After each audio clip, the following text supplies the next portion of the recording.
Ẹ ké hallelujah, hallelujah. A kí àwọn ọmọ Ọlọ́run pé a kú ìsinmi òní. Bí Kristi bá fa bíbọ̀ rẹ̀ sẹ́yìn, a ó ṣe ọ̀pọ̀lọpọ̀ ìsinmi ní ayé. Kí a tó lọ nínú ọ̀rọ̀ Ọlọ́run, ẹ jẹ́ ká tẹríba fún àdúrà.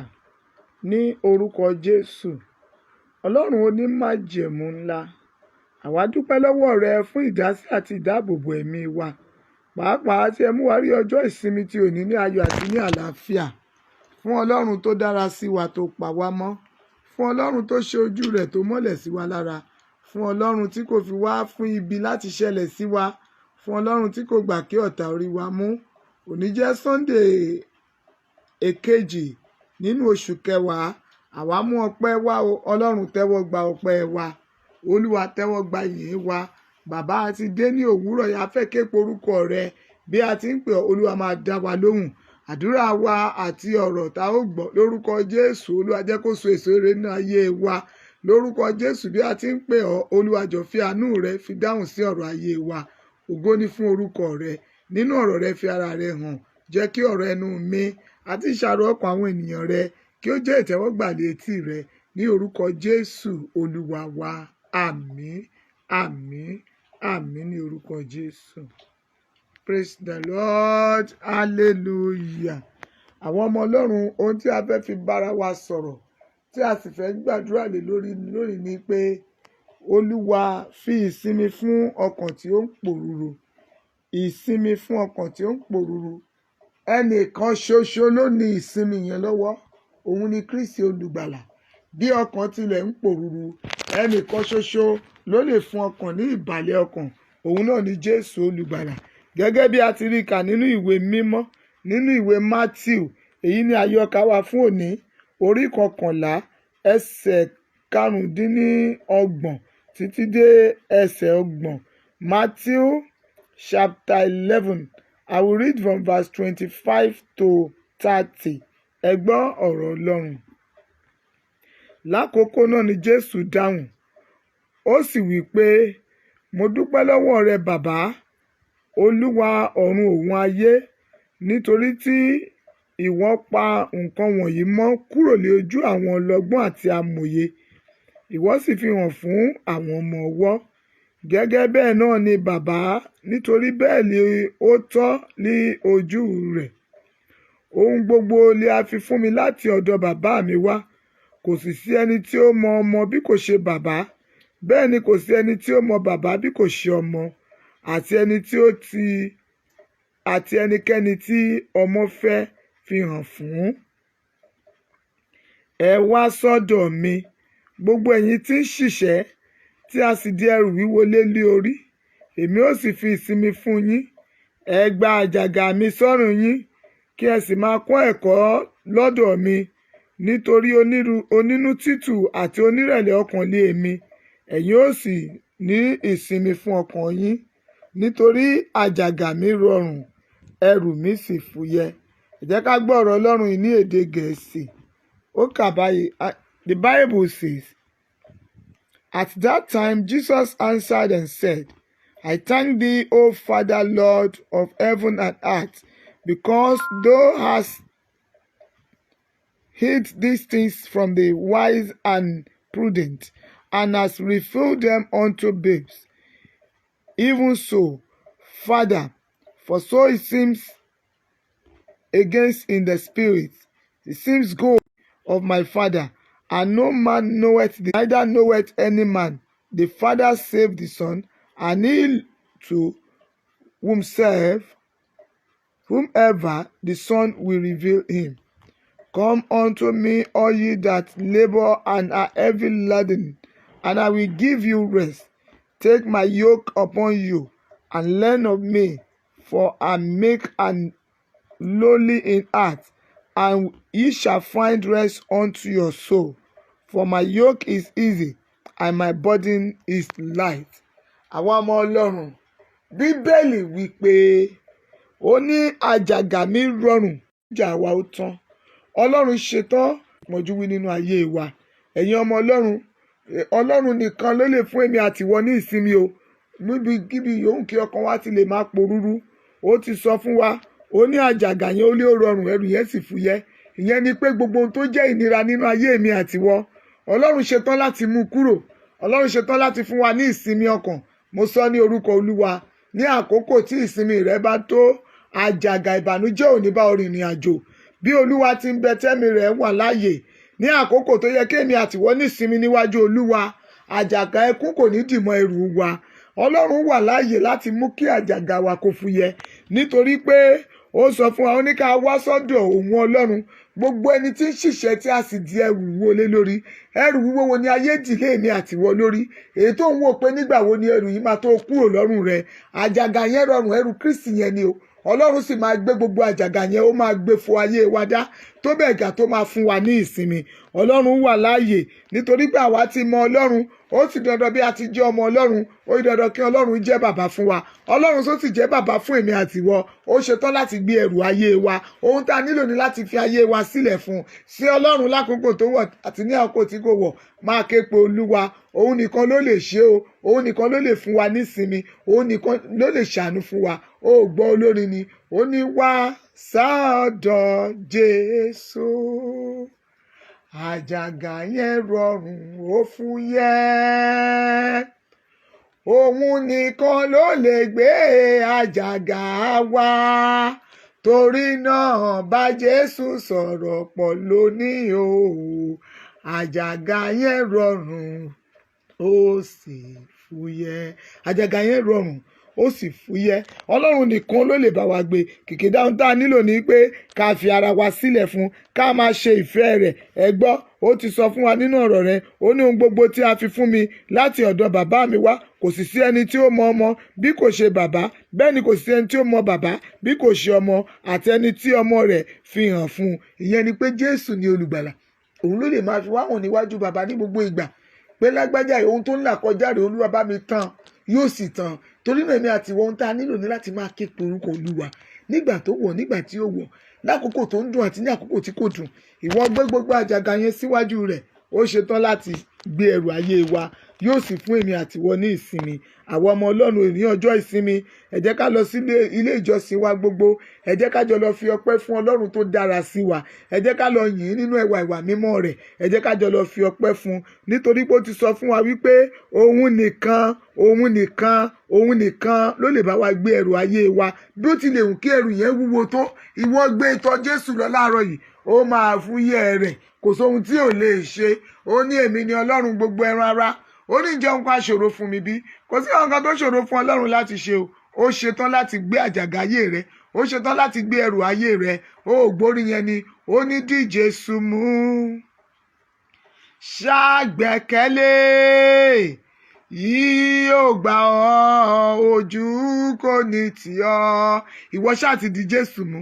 Ìwọ gbẹ́kẹ̀rẹ́, ó máa gbà ọ́, ojú ò ní tì ọ́. Bẹ́ẹ̀ ló ní mọ ìnira, ayọ̀ rẹ máa di púpọ̀. Lábẹ́ bó ti lè wù kó rí, bó bá ṣe ń pe Jésù tó, bẹ́ẹ̀ ni ayọ̀ rẹ ṣe máa pọ̀ tó, nítorí pé ó ń gbàlà, ó ń wòsàn, kò sóhun tí ò lè ṣe. Ẹrù tó wúwo yẹn, Jésù ṣetán láti bá ọ gbé.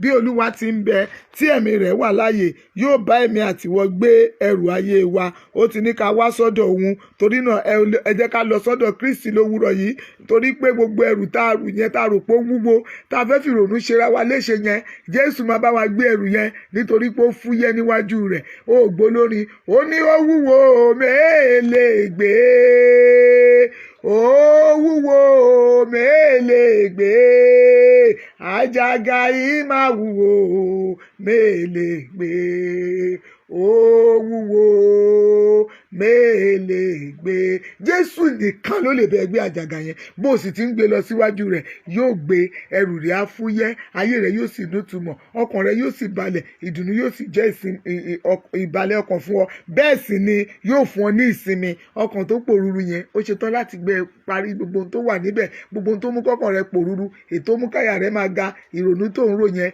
ìrònú ò lè ṣe, ẹkún òde ká. Jésù nìkan ló lè ṣe. Kí ló wá dé tàjọ gbẹ́rù wá síwájú rẹ̀? Òun nìkan ló lè gbé. Á gbé, á fúyẹ́, á rọ̀ wá lọ́rùn, ọkàn wa sì balẹ̀. Torí náà ìwọ tó ní ìpòrúru ọkàn, di Jésù mú, gbẹ́kẹ̀lé, yóò gbà ọ́, ojú ò ní tì ọ́, yóò sì fún ọ ní ìsinmi àìlópin. ní orúkọ Jésù Olúwa wa. Àmín. Ní gbogbo tí ẹ ti ń gbọ́ mi, ẹ jẹ́ ká jọ máa yin Ọlọ́run. Máa sọ pé Olúwa mo dúpẹ́ nítorí pé o máa bá mi gbé ẹrù ayé mi tó wúwo bí irin. Mo dúpẹ́ pé o máa bá mi gbé. Mo dúpẹ́ pé o máa fún ọkàn mi ní ìsinmi. Máa yin Ọlọ́run fún ohun tó máa ṣe torí pé òun nìkan ló lè ṣe. Òun ni alágbára. Òun ni Jehovah. Kò sẹ́nìkan lẹ́yìn rẹ̀. Ó ní èmi ni Olúwa. Ó ní kò tún sí ẹlòmíràn lẹ́yìn mi. Ẹ jẹ́ ká yin Ọlọ́run yẹn. Ọlọ́run tó lágbára. Ọlọ́run tí ó sẹ́ ẹlòmíràn lẹ́yìn rẹ̀. Ọlọ́run tó jẹ́ pé òun ló lè gbẹ́rù ayé wa. Máa dúpẹ́ fún. Máa sọ pé Olúwa o ṣé torí o máa bá mi gbé ẹrù ayé mi. Gbogbo tó wúwo nínú ayé mi tí mò ń wò bí òkè yẹn. Mo dúpẹ́ pé o máa bá mi sọ di pẹ̀tẹ́lẹ̀. Ó gbọ́ ọ̀rọ̀ Ọlọ́run ni. Ó ní ta ni ìwọ òkè níwájú Serubábélì. Òkè níwájú Serubábélì. Olúwa sọ di pẹ̀tẹ́lẹ̀. Ó yá sọ fún Ọlọ́run. Olúwa mo dúpẹ́ lọ́wọ́ rẹ torí pé gbogbo òkè ayé mi ìwọ Ọlọ́run máa sọ di pẹ̀tẹ́lẹ̀. Ó máa fún ọkàn mi ní ìsinmi. Ó máa fi mí lọ́kàn balẹ̀. Máa dúpẹ́, máa dúpẹ́, máa dúpẹ́. Máa yin Olúwa. Olúwa ò ṣé. Jésù Olúwa wa. Àmín. Ẹ jẹ́ á sọ fún Ọlọ́run ẹ̀ṣẹ̀ wo ló wà nínú ayé mi tó lè máa mú kí àjàgà mi ó fúyẹ́, tó lè máa fa ìyà jẹ mí, tó lè máa fogun jà mí, tó lè máa mú kọ́kàn mi máa pòrúru ní gbogbo ìgbà. Olúwa jọ̀wọ́ fi àánú rẹ gbà mí. Máa sọ fọ́lọ́run, máa sọ fọ́lọ́run. Bíbélì ti sọ fún wa o. Ó ní àjàgà mi rọrùn, ẹrù mi sì fúyẹ́. Ìwọ náà máa sọ fún Ọlọ́run gbogbo ẹrù wo ló wà nínú ayé mi àtó jẹ́ bí ẹ̀ṣẹ̀ èyí tí ò ní jẹ́ kí àjàgà ayé mi kó fúyẹ́. Olúwa fàánú rẹ gbà mí. Máa sọ bẹ́ẹ̀ fún Ọlọ́run. Tún rántí sọ fún Olúwa. Olúwa wọ̀ mí ní agbára. Bá mi gbé ẹrù ayé mi. Olúwa fún mi ní ìsinmi níbi tí ọkàn mi ti ń pòrúru. Olúwa ránṣẹ́ ìsinmi síbẹ̀. Mo ti gbọ́ ọ̀rọ̀ rẹ pé o máa fún ọkàn mi ní ìsinmi fún ọkàn tí ó ń pòrúru. Olúwa agbára ìsinmi nínú ọkàn mi tó ń pòrúru. Olúwa yọ̀ǹda rẹ̀. Olúwa fún ọkàn mi ní ìsinmi. Ọlọ́run gbà mí. Olúwa mo ti wá sọ́dọ̀ rẹ. Olúwa ró mi ní agbára. Agbára rẹ nínú ayé mi má jẹ́ ó yẹ̀. Olúwa ó yá tún mi ṣe. Ìwọ náà máa sọ tiẹ̀ o. Máa sọ tiẹ̀ fọ́lọ́run. Ó ti sọ nínú ọ̀rọ̀ rẹ̀. Ó ní ẹ wá sọ́dọ̀ mi gbogbo ẹ̀yin tí ń ṣiṣẹ́ tí a di ẹrù wíwo lórí. Èmi ò fi ní ìsinmi. Olúwa ó yá sọ fún Ọlọ́run. Olúwa fún mi ní ìsinmi tí màá lò jálẹ̀ ọjọ́ ayé mi. Olúwa yọ̀ǹda rẹ̀ fún mi. Àwọn ọmọ mi fún wọn ní ìsinmi. Ó gbàdúrà yẹn fọ́kọ rẹ. Fún ọkọ mi ní ìsinmi. Tó bá dára fún ẹ, ó máa ran ọkọ rẹ. Tó bá dára fọ́kọ rẹ, ó máa ràn ọ́. Sọ fún Ọlọ́run fún ọkọ mi ní ìsinmi. Fàyè gbà mí àti ìdílé mi. Olúwa fàyè gbà ayé wa. Àwọn ọmọ mi fàyè gbà wọ́n. Olúwa bá wa gbé ẹrù ayé wa. Gbogbo ohun tó wúwo nínú ayé mi, ohun tó wúwo nínú ayé ọkọ mi, Olúwa máa bá wa gbé. Gbogbo ẹrù tó wúwo láyé àwọn ọmọ mi, Olúwa máa bá wa gbé. Gbogbo ẹrù tó wúwo nínú ìdílé mi, Olúwa bá wa gbé. Ẹrù tó wúwo nínú ìgbéyàwó mi yẹn, Ọlọ́run máa bá mi gbé. Ó sọ fún Ọlọ́run bí mo ṣe sọ yẹn máa sọ tiẹ̀. Ìwọ tó gbọ́ ohùn àdúrà yìí, Olúwa bá mi gbé ẹrù ayé mi tó wúwo bí irin. Olúwa bá mi gbé. Olúwa fún ọkàn mi ní ìbàlẹ̀ ọkàn. Fún mi ní ìsinmi. Olúwa fún mi ní ìsinmi. Ògo ni fún orúkọ Ọlọ́run. Jésù Olúwa wa. Àmín. Ẹ̀yin ọmọ Ọlọ́run gbogbo tẹ́ ẹ ti gbọ́ mi, ẹ jẹ́ ká ṣe àmín. Orúkọ Jésù. Ọlọ́run àwa dúpẹ́ lọ́wọ́ rẹ̀ torí ohun tó sọ fún wa ní pé àjàgà rẹ rọrùn, ẹni ẹrù yẹn sì fúyẹ́. Olúwa dúpẹ́ pé ó máa gbé ẹrù ayé wa. Àwa yìn olówùrọ̀ ìfún ohun tó máa ṣe nínú ayé wa. Adúpẹ́ ogun gbogbo tó máa ṣe fún wa. Ọlọ́run gba ọpẹ́ wa. Bàbá àwa ti dé o lónìí ọjọ́ ìsinmi. Olúwa fún ọkàn wa ní ìsinmi. Ó ní àjàgà mi rọrùn, ẹrù mi sì fúyẹ́. Gbogbo àjàgà ayé wa Olúwa ti gbé tọ̀ wá lówùrọ̀ yìí. Olúwa mú kúrò. Ó yá jẹ́ kẹ́rù ayé wa ó fúyẹ́. Olúwa bá wa gbé ẹrù ayé wa. Ọlọ́run ọjọ́ ìsinmi gbogbo ẹ̀ṣẹ̀ tó lè mú kí àjàgà wa má fúyẹ́. Olúwa fàánú rẹ dáríjì. Àbẹ́ẹ̀rẹ̀ fún agbára ètí àjàgà ayé wa yóò fi fúyẹ́, tí ìsinmi yóò fi bá ọkàn wa torí pé a ti dì ọ́ mú, a ti wá sọ́dọ̀ rẹ. Ọlọ́run jọ̀wọ́ ó yá yọ̀ǹda agbára yìí. Mo sọ̀rọ̀ àṣẹ jáde fún ìwọ tó ń gbọ́ ohùn àdúrà yìí lọ́wọ́lọ́wọ́ wípé gbogbo ohun tó jẹ́ ìnira nínú ayé rẹ láti òní lọ, òmìnira yẹn kúrò níbẹ̀. Ayé rẹ jẹ́ ayé ọ̀tun. Ìfọ̀kànbalẹ̀ jẹ́ ìpín rẹ kó fọhùn. Ojú rere Ọlọ́run kó mọ́lẹ̀ sí ọlá. Àwọn tó ń gbọ́ ohùn àdúrà yìí, ó ní pé Ọlọ́run lásán. Àánú Ọlọ́run ní ayé rẹ máa fọhùn. Ojú rẹ Ọlọ́run máa bú jáde. Lẹ̀kùn yanu máa ṣí fún ọ. Gbọ́ o, lábẹ́ bó tilẹ̀ wù kó rí, níbi gbogbo ibi tí ọkàn rẹ ti ń pòrúru, mo pa àṣẹ ìsinmi síbẹ̀ láti wákàtí lọ. Ọlọ́run má jẹ̀mú ìpè. Ó yá kó pàṣẹ ìsinmi sí ọkàn rẹ. Níbi gbogbo tí ayé rẹ ti ń mì làkàlàkà, tó o ti ń wò pé báwo ló ṣe fẹ́ ṣe. Ọlọ́run ìsinmi, ó yá kó pàṣẹ ìsinmi síbẹ̀ láti òní lọ. Àṣẹ ìsinmi ní orúkọ Jésù ó jẹ́ ìpín rẹ. Àánú Ọlọ́run sì sọ̀rọ̀, àwọn ọmọ ológo rẹ̀ ó ṣe rere o, ẹ ó la àgbáyé já, gbogbo ènìyàn ó sì yìn bí ọba. Àánú Ọlọ́run lábẹ́ bó tilẹ̀ ń kórí nínú ayé mi, nínú ayé rẹ̀ yóò sọ̀rọ̀ níbikíbi tí ẹsẹ̀ rẹ bá ti ń tẹ̀, tí ọ̀tá sọ pé kò sí ìsinmi níbẹ̀ ìwọ yóò rí ìsinmi gbà. Àánú Ọlọ́run yóò jẹ́ ìpín yín, ààbò Ọlọ́run yóò sì dájú, àlàáfíà rẹ̀ pípé yóò jẹ́ ìpín tiwa. Lónìí ọjọ́ ìsinmi, Olúwa yóò fún ọkàn wa ní ìbàlẹ̀ ọkàn láti ìsìn lọ àti títí láéláé. Àmín, àmín, àmín ní orúkọ Jésù. Pásítọ̀ Bọ́lá Oyètókí ní ẹ jùmọ̀ gbàdúrà pọ̀ láti ìjọ Virtue of Christ Ministry. Ayọ̀ ní fún yín lọ́jọ́ gbogbo. Mo tún kí yín pé ẹ kú ìsinmi òní. Bí Kristi bá fa bíbọ̀ rẹ̀ sẹ́yìn, a ó ṣe ọ̀pọ̀ rẹ̀ láyé, ọkàn yín yóò sì balẹ̀. Ìsinmi àìlópin Olúwa yóò fi dá ẹ̀mí àti yín lọ́lá nínú ayọ̀ àti àlàáfíà ní orúkọ Jésù Olúwa wa. Àmín. Ẹ má jẹ́ ká gbàgbé lówùúrọ̀ ọ̀la àdúrà àti ọ̀rọ̀ ìyànjú fún ọ̀sẹ̀ tuntun. Ó máa wáyé dédé aago 6 ìdájí ní aago 5 àbọ̀ ìdájí. Olúwa yóò gbọ́ àdúrà wa 5:30 a.m. Ọlọ́run májẹ̀mú yóò gbọ́ igbe wa bí a sì ti ń rìnrìn àjò ọ̀sẹ̀ tuntun yìí. Àánú Ọlọ́run yóò fọhùn nínú ayé wa. Ẹ má ká gbàgbé nírọ̀lẹ́ òní a máa pàdé nínú àwẹ̀ 30 ọjọ́ wa, white fasting for 30 days. Ọlọ́run májẹ̀mú yóò gbọ́ igbe wa bí a ti ń pe Ọlọ́run yóò máa dá wa lóhùn. A ò ní pe Ọlọ́run yìí lásán o, yóò fún ọkàn ẹ̀mí àtiwọ́ ní ìsinmi. Ẹ ní ọjọ́ rere o. Enjoy your Sunday and go to your church and be blessed in Jesus' name. God bless you.